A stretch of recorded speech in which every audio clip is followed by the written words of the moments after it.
നമുക്ക് ഒരു വാഴയ്ക്ക മെഴുക്കുവരട്ടി ഉണ്ടാക്കാം. ഇത് 3 മീഡിയം സൈസ് പടറ്റിക്ക അരിഞ്ഞ് വെച്ചിരിക്കുകയാണ്.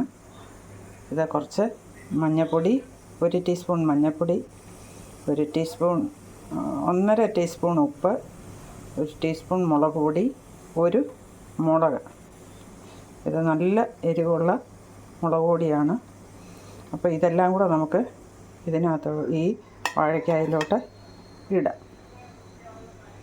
വാഴയ്ക്കായിലോട്ട് ഇട്ടിട്ട് അതൊരു ശകലം വെള്ളം ഒഴിച്ച് ഒന്ന് കൈ കൊണ്ടൊന്ന് മിക്സ് ചെയ്ത് വെക്കാം. ഇതിങ്ങനെ കുറച്ച് നേരത്തേക്ക് നമുക്ക് വെക്കാം. അപ്പോൾ ഇത് കുറച്ച് വെള്ളം മതി. വെള്ളമുണ്ട് അതിനകത്ത്. അധികം വേവിക്കേണ്ട. ഒന്ന് ആവി ആകുമ്പോഴത്തേക്കും നമുക്ക് ഇത് എടുക്കാം. നമുക്കൊന്ന് വേവിക്കാം.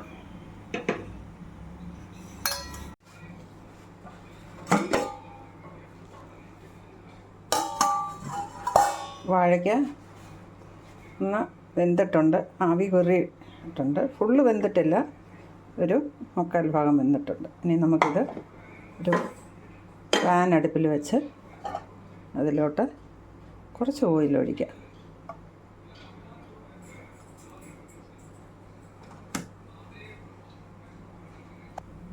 പാൻ ചൂടായിട്ടുണ്ട്.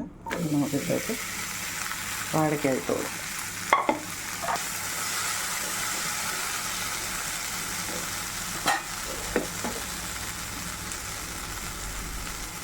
തീ കുറച്ച് വെച്ച് അപ്പോൾ അതിൽ നമുക്ക് അതങ്ങനെ കിടക്കട്ടെ. ഇടയ്ക്ക് ഒന്ന് ഇളക്കി കൊടുത്താൽ മതി.